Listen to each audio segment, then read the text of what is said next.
Салам достор, байланышта Санжобек каналы. Мен бул тасманы көрүп жанымдан кыбыраган бир кичинекей нерсе өтүп кетсе деле андан коркуп, денеңдин бир жери кыбырап кетсе деле чочуп кетип 2-3 күндөй таасир алып жүрдүм. Ошондуктан бул тасманы сиздерге дагы сунуштамак элем. Андыктан сөз эмне жөндө экендиги кызыктуу болуп жатса, каналга катталыңыздагы мыкты белгисин кечиктирбей басып көрүүгө даяр болсоңуз баштайбыз.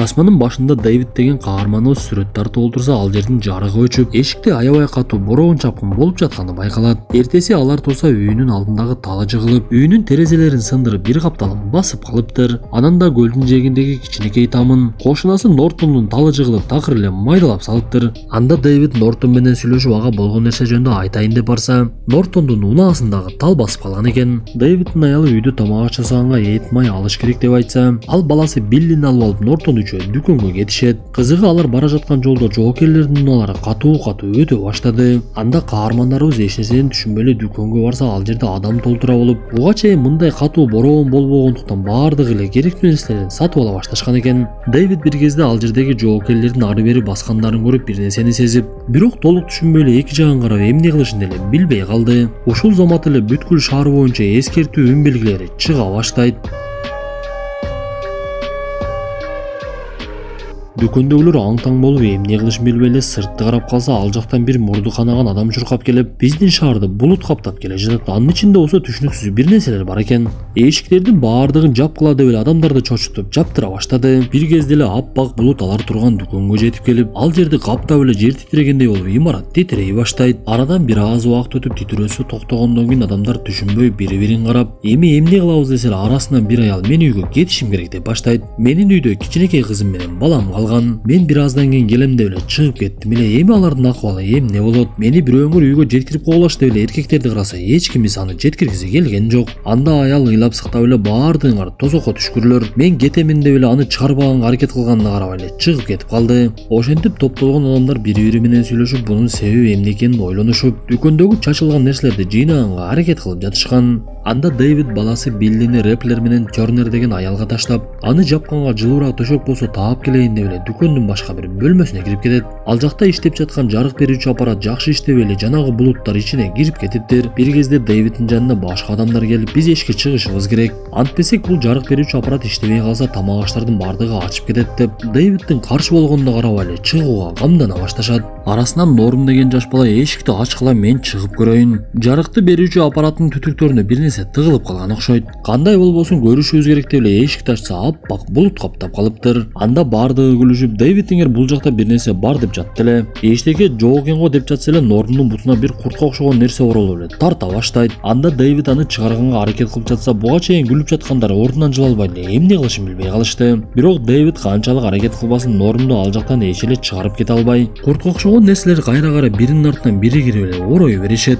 Жанындагы Билли деген бул дүкөндүн жумушчусу балтаны алып эле куртту чабайын деп жатса, ал Нормду сүйрөгөн бойдон эле сыртка алып чыгып кетет. Ошентип каармандарыбыз эшикти жапканга жетишип калган кезде курт сыртка чыгып бара жатып, соймолоңдоп кетип бара жатса эле Дэвид жанагы балтаны алат да анын бир башын кесип салды. Ошентип буга чейин Дэвидке ишенбей жаткандар кылган ишине аябай эле уялып калышты окшойт. Алар сыртка чыгып адамдарга кантип түшүндүрүшүн билбей, биринчи Нортонго айтса, Нортон эч эле ишенбей, мен бул жакка көчүп келгениме аз эле болду. Силер болсо менин үстүмдөн ушинтип шылдыңдайын деп чечтиңерби? Мындай тамашаңар мага өтпөйт десе эле, Билли ал жердеги адамдардын баардыгын чогултуп эле чындыкты айтайын деп калды окшойт. Анда Дэвид сөз баштап, биз бул нерсе эмне экенин өзүбүз деле биле алган жокпуз. Бирок бул ак булуттар жөнөкөй эмес экенин түшүнүп калдык. Анткени алардын бири Нормду сүйрөп эле сыртка алып чыгып кетти. Эми биз өтө абайлашыбыз керек десе эле, анын сөздөрүнө эч кимиси ишенгиси келбей, кээ бирлери күлүп шылдыңдаганга да жетишип калды. Анда Дэвид, ишенбесеңер бир экөөңөр биз менен баскыла. Мен анын бир бөлүгүн кесип салдым деп эле жанагы курттун кесилген жерин көрсөтсө, ал бир аз кыймылдап эле суудай болуп ээрип жок болуп кетет. Ошондо гана көргөн адамдар ишенип, алар башкаларга жеткирип, коргонуу аракетин кылып, эшик терезелердин баардыгын жапканга аракет кыла башташат.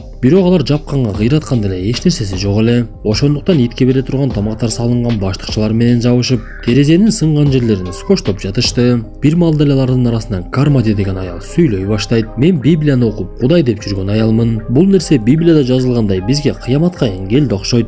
Эми Кудайыбыз бизге өзү жерге түшүп келет. Бул булуттун ичиндегилер Кудайдын жоокерлери, алар баардыгыбызды өлтүрөт. Эгер тирүү калууну кааласак, биз бирөөнү өлүм жазасына тартышыбыз керек деген сөздөрүн айта баштады. Аны уккандардын баардыгынын оозу ачылып, кээ бири болсо жини келип, Аманда деген кыз келип аны шабалак менен бердирип салат. Бир кезде каармандарыбыздын арасынан Корнел деген адам менин унаамда мылтыгым бар эле. Ошону алып келсек бир аз болсо дагы жардам болот эле десе, Дэвид биз эчке чыга албайбыз деп айтса, алардын арасынан Аманда баштыгынан тапанча алып чыгып, муну мага күйөөм берген. Ал жумушу менен ар жака кеткендиктен мени өзүмдү өзүм коргоого берген болчу. Бирок мен атканды билбеймин десе эле, Билли келип мен атканды билемин деп айтып, тапанчаны октоп эле керек болгондо иштетебиз деп алып алат. Бир кезде ызы чуу башталып эле Нортон өзүнүн адамдарды чогултуп алган экен. Ал кыйкырынып биз Дэвидтин сөздөрүнөн чарчадык. Булуттардын арасында ар нерсе бар деп эле жомокторун айтып кирди го. Биз бул жерден кетебиз деп эле жөнөп жатса, алардын арасындагы бир киши Корнелге карап, "Сиз унаамда мылтыгым бар дедиңиз, мен белиме жипти байлайын дагы. Булар кете турган болсо кошо чыгайын дагы, унааңыздан мылтыкты алып келейин" деп ошол жерден чыгып кетет. Ошентип Нортон баш болгон адамдар кетип калышып, мылтыкты алып келе турган адам жиби менен жөнөп кетип, аны кармап жатышса, бир кезде жип аябай эле катуу кете баштады. Бирок адамдар чогулушуп эле аракет кылып ал жипти арткага тартып башташса, жанагы белине байлаган адам экиге бөлүнүп жарым эле келип калат. Бул убакта Кудай силерди жазалайт деген Кармади деген аял мен силерге айттым эле го деп эле өзүнчө какшана берди. Ошентип түн дагы кирип каармандарыбыз тапкан чырактарын жандырып алышып, бекинип олтурушса ал жерге чиркей сыяктуу жандыктар учуп келе башташты. Кызыгы алардын көлөмү аябай эле чоң болчу. Бир кезде андан дагы чоң түшүнүксүз нерселер учуп келип эле терезеге урунуп, терезе жарыка кете баштаганда Дэвид алардын жарыка учуп келе жатканын түшүнөт дагы чырактарды катарынан эле өчүрө баштайт. Бирок алар канчалык аракет кылбасын, терезелердин бири сынып кетти. Анда учуп жүргөн жандыктар ал жака кирип башташып, Дэвид алардын бирин өлтүрүүгө аракет кылып отту жандырып эле өрттөп жиберет. Анда арасынан Джо деген дагы адам отту жандырам деп жатып өзү өрттөнүп кетип, экинчи жырткычты болсо Билли тапанчасы менен таамай атып эле өлтүрүп салды. Бирок өкүнүчтүүсү арасындагы бир кызды учуп жүргөн жандык чагып алгандан кийин бети шишип кетип эле ошол жерде жан берет. Ошентип адамдардын арасынан кээ бири жанагы Библияны окудум деген Кармади деген аялга ишене башташат. Окуя аяктагандан кийин мындай нерсеге кээ бири чыдай албай дары ичип өзүн өзү өлтүрүп алышып, убакыт өткөн сайын эле тирүү адамдар биринин артынан бири азая баштайт. Анда Дэвид адамдарды чогултуп, биз бул жерден кетели. Мен унаамды дүкөндөн алыс эмес жерге токтоткон болчумун. Унаама болсо 8 адам батат. Күйүүчүм айт көңүчүңдү айдап кете беребиз, андан ары бир нерсеси болор десе, адамдардын бириси көнсө экинчиси такыр көнгүсү келбей, эшикке чыксак өлөбүз деп эле баш тарткысы келип жатты. Бирок ал жерде калганы менен куткарылыш деле күмөн экенин өздөрү деле түшүнүп жатты окшойт. Бирок биринчи даарыканага барып келели, анткени арабызда жаратарлар бар, ошолорго да жардам беребиз деп эле эртең менен жөнөп калышса, башкалар алардын кетүүсүн каалабай эле жанагы Кармади деген аял ызы чуу сала баштады. Эгер силер барып кайтып келсеңер, артыңардан жанагы жандыктар келет. Анан биз дагы өлөбүз дегенине карабай эле Дэвид баш болуп бир топ адам кетип калышты. Алар аппак болгон булуттарлап бир убакта эле даарыканага дагы жетип барышат. Анда баштыктарын алып алышып өзлөрүнө керектүү нерселердин бардыгын жыйнап жатышса, арасынан бирөөсү мен түшүнүксүз үндөрдү угуп жатам, бул жерден батыраак кетели деп эле шаштыра баштайт. Бир убакта эле каармандарыбыз желелерге оролгон бир жоокерди көрдү. Ал кыйкырып эле бизди кечириңиздер, баардыгы биздин айыбыздан болду. Биз жоокерлер кол салган болчук деп эле кыйкыра баштаса, ал жерден чоң жөргөмүчтөр пайда боло баштайт. Кызыгы ал жөргөмүчтөр чыгарган желелер кислота сыяктуу адамдын денесин күйгүзүп жиберет экен. Анда адамдар болушунча ал жерден качканга аракет кылып жатса, кээ бирлеринде жөргөмүчтөр чыгарган желелер тийип эле денелери жаракат алып жатты.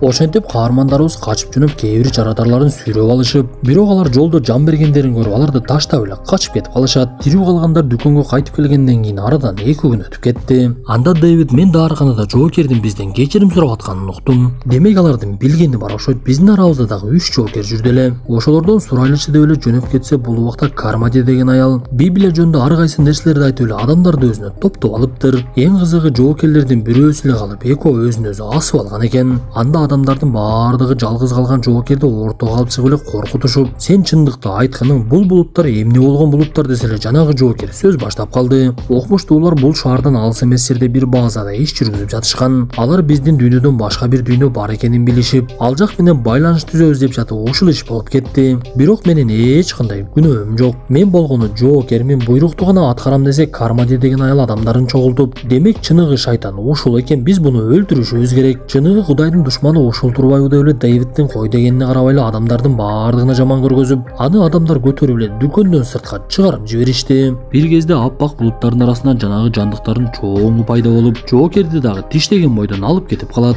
Ошентип кеч кирип каармандарыбыз дагы эс алууга жатып, эртең менен эрте туруп эле качууну чечишкен экен. Алар бир топ болуп чыгып келе жатса эле алдынан Кармади чыгып калды. Анда анын тарапташтары болгон башка адамдар дагы ал жерде пайда болуп, Кармаджи сөз баштап булар Кудайга ишенбегендер. Биз болсо Кудайга ишенип анын гана сактоосун тилеп жатсак, булар болсо өз алдынча иш кылып жатышат. Эми болсо качабыз деп чыгышыптыр. Бирок биз болсо буларды кетирбей Дэвидтин баласын алып аны жандыктарга жем кылып беришибиз керек. Антпесе Кудайдын алдында күнөөлүү болуп калабыз деп эле жанагы баласын алганга аракет кыла башташат. Ошентип узучу башталган кезде эле кайдан жайдан билди келип эле Кармаджини атып салды. Ал экинчи огу менен так эле анын маңдайына атып ошол жерде өлтүрүп салып, биз силерге эч кандай зыян келтиргибиз келбейт, болгону биз бул жерден кетебиз деп эле эшикти ачып качып кетип калышат. Ошентип эки топко бөлүнүп алышып Дэвидтин унаасын издешип, бирок бардыгы эле унаага жетпей, кээ бирлери ошол жерде жүргөнмүштөргө жем болуп жатты. Биллини да жандыктардын бири тиштеп кетип, анын тапанчасы түшүп калып, тирүү калгандар унаага олтурат дагы ал жерде түшүп калган тапанчаны алып алып эле качып жөнөшөт.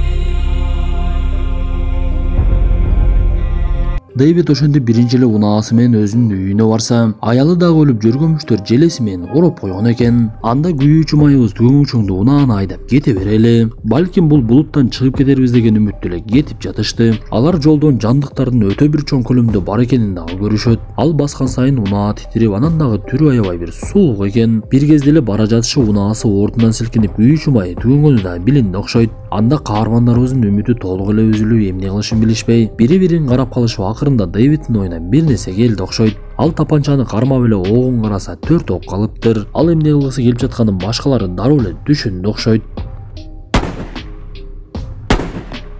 Ошентип төртөөнү тең өлтүрүп, өзүн өзү өлтүрөйүн десе ок жок, кыйкырып эмне кылышын билбей, унаадан түшүп мени жесеңер жегиле деп эле жанагы жандыктарды көздөй кыйкыра баштайт. Бир маалда эле андан алыс эмес жерде үндөр чыга баштады. Сыягы жанагы жандыктардын бирөөсү келе жатат окшойт. Бирок эң кызыгы анын жанында танкалар менен келе жаткан жоокерлер көрүнүп, булут акырындан жок болуп эле жоокерлер адамдарды куткарып келе жатышкан экен. Алар булуттун ичиндеги жандыктардын бардыгын өрттөшүп, кайрадан мурдагы жашоого кайтарып жатышыптыр. Муну көргөн Дэвид өзүнүн эмне кылып койгонун түшүнбөй кыйкырып олтуруп алып ыйлап, жоокерлер анын жанына келип калган кезде тасма аягына чыгып калды. Достор, тасма жакса мыкты белгисин басып, анан дагы бөлүшүп кетиңиздер. Андыктан кийинки тасмада жолугушканча ден соолукту жакшы карап, Дэвидке окшоп шашылбай, сабырдуу болуңуздар.